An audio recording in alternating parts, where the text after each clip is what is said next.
now my absolute, very great pleasure to welcome to the stage and introduce our conference keynote speaker for 2026, convener for the Humanity Project, Clare Farrell.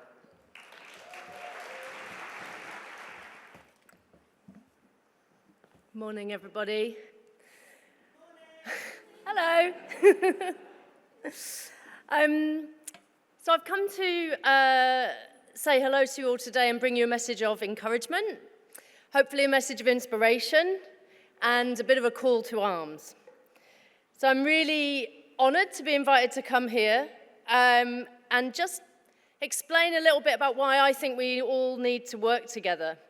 I'm going to talk a little bit about the shit show, as we call it, the climate, political, and economic crisis, and I'm going to tell you why I think you lot are so bloody important. Why coming together now is important, and why inspiration is important.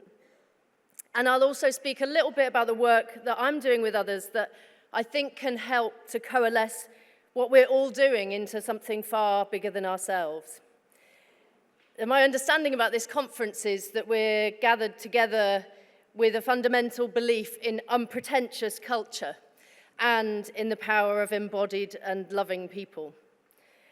And I think that for ourselves and for our children's sake, we have to build organised love at scale. This means solidarity, not just practically, but also socially, and to do it with a sense of sheer determination. The most difficult thing that you'll hear me talk about is that whether or not our collective resistance is successful, whatever that means, in fighting the onset of 21st century fascism and climate collapse and pressing against the status quo, much of the existing systems we've all grown up with are going to collapse anyway.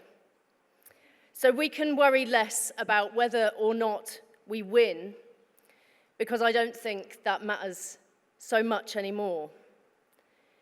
What really matters is whether or not we're working really, really hard to create the most beautiful world that we possibly can.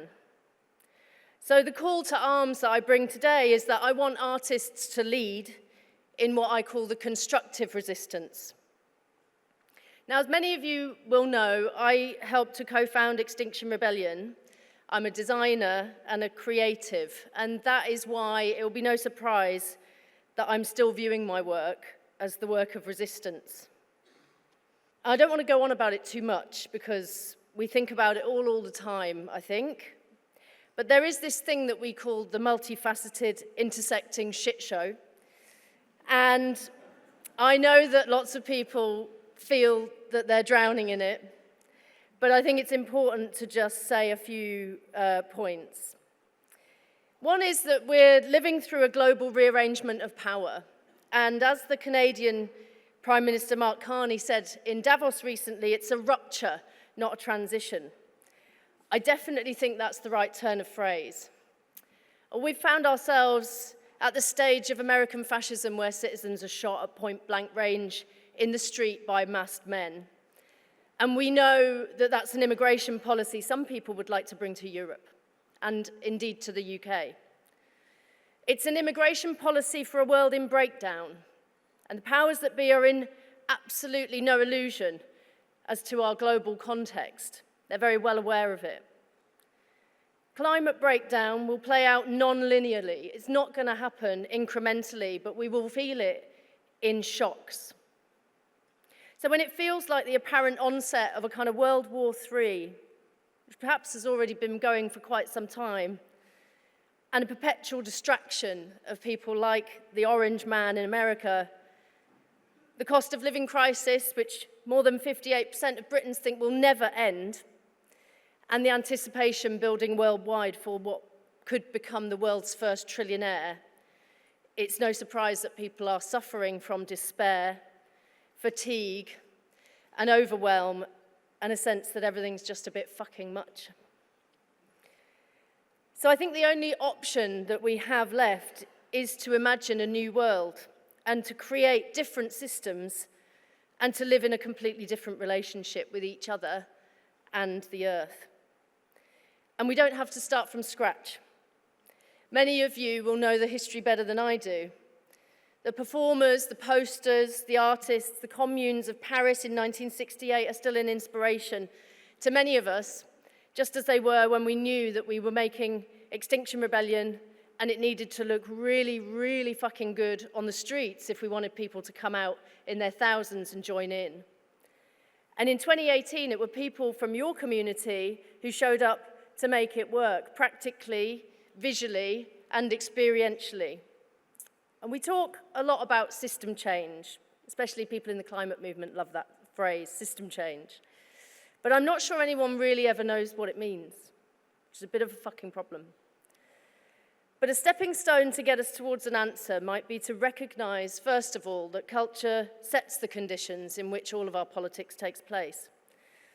And if what people believe about politics or our economy, or even the nation state, are the constraints to what seems possible in society, then we know what our task is, right? To break those constraints. And art is the best possible way that I know for people to see, feel, and think further than they do in the moment right now.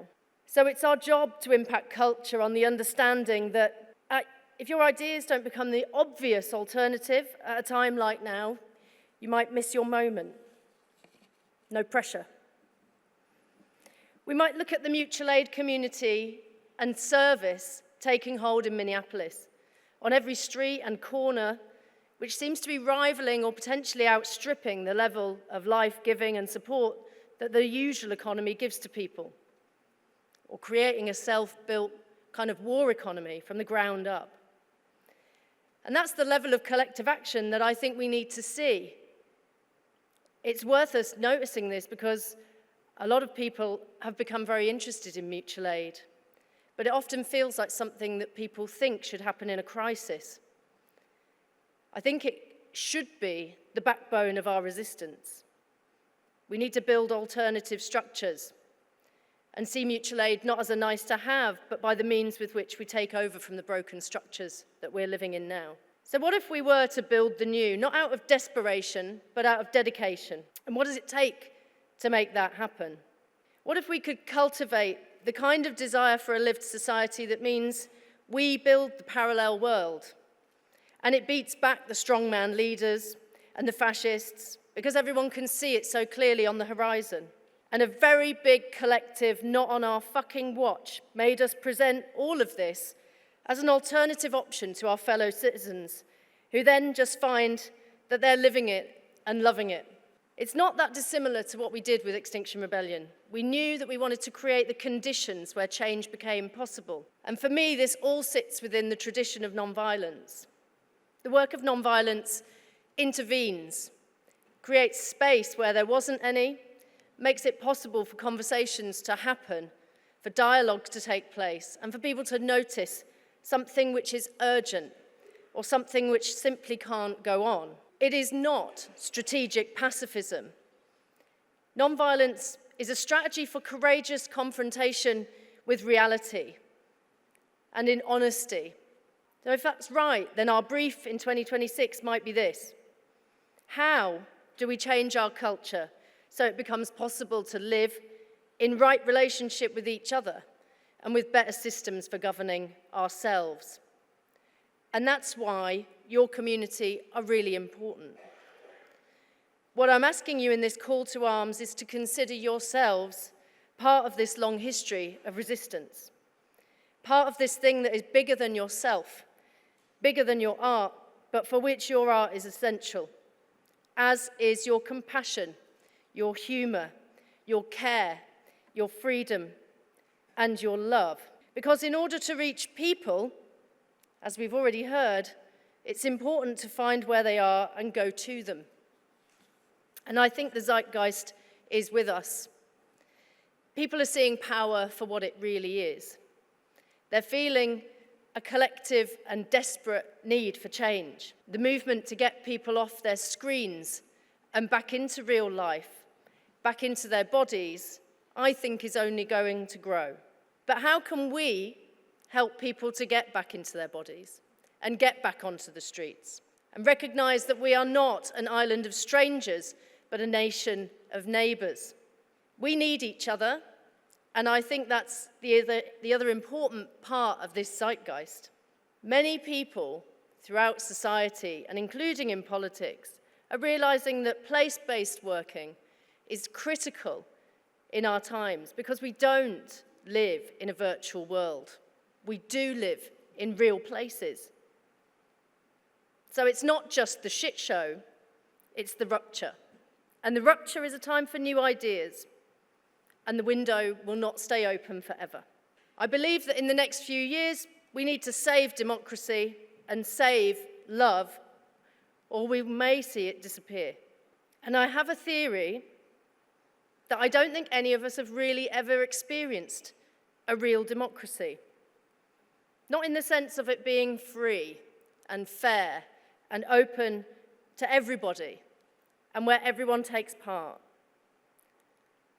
And if we think a democratic answer to our solutions is better than an authoritarian one, then in order for us to even try to have a democracy, we might have to first try and work out what that democracy even is. Because I don't think many of us have ever really, truly felt it, which is why the time is right for us to make that real. Now, how do we do that? First of all, I would propose that democracy is a relationship, and that it's relationships that make people powerful. People in relationships are powerful. So we're focused on the relational power and the listening power and the right to be listened to, which is actually the foundation of free speech, what it really means. It's not the right to say whatever you feel, no matter the harm you cause to others, but it is the right to be listened to by other people. And for people to actually listen to one another and to exercise that right should be at the center of a real democracy. This is not necessarily an easy thing to achieve. It's a state of being rather than an achievement, a continual living effort.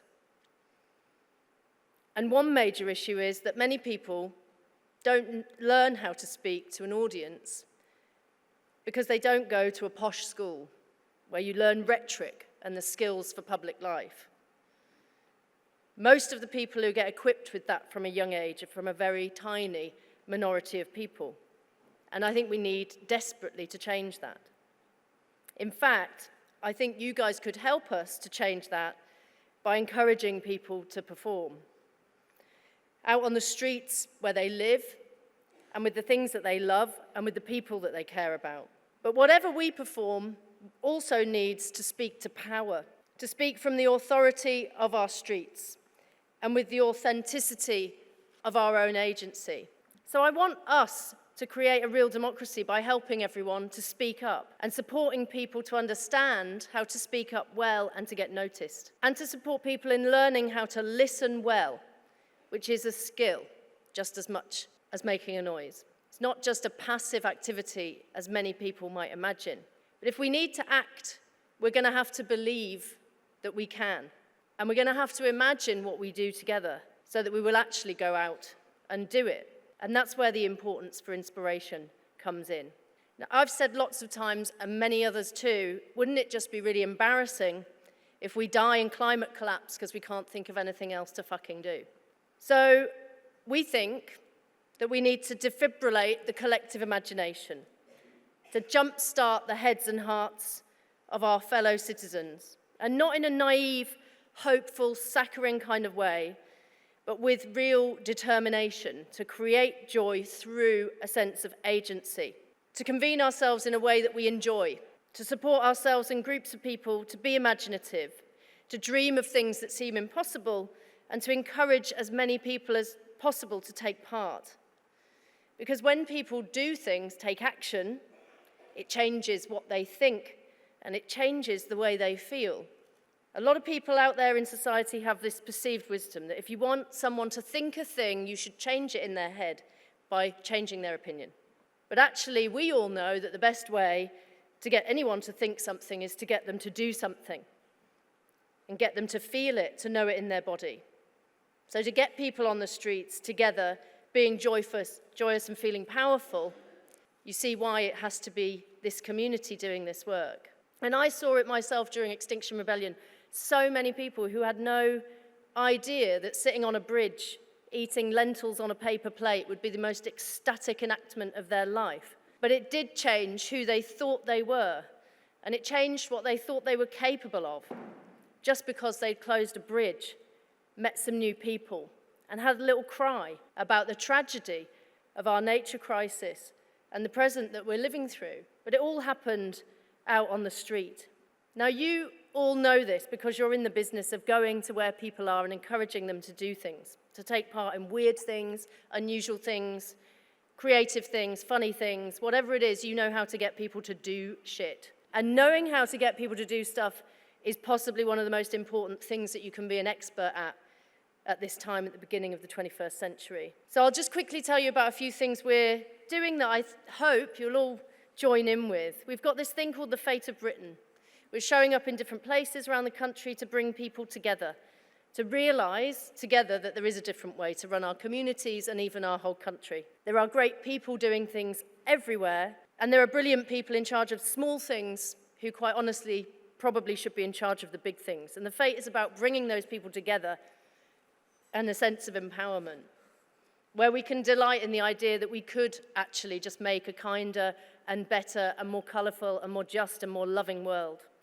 And it's already happening at a neighbourhood level in the Humanity Project. This is where we practice in neighbourhoods a culture of collective assembly, building the muscle for the process that we need in a self-organised and ground-up work to restore humanity in politics, where every voice matters, with a reimagined relationship to cultivate empathy, love, and respect. It's the praxis of rebuilding our shared humanity, we hope. The other thing we've been working on is a live TV show called Good Neighbours. It's a bit chaotic, you have to forgive us while we practice.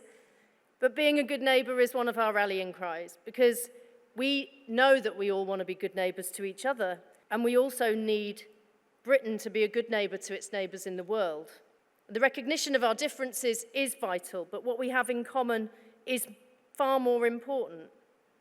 The way that we cope with our differences when they're difficult, or the way that we celebrate our differences because they're just so fucking beautiful, is only possible when we get out of the internet and out of single-issue groups and out of silos and into streets and with people that aren't like us, when we face up to the real challenges of spending time with strangers. Again, you guys are experts at this.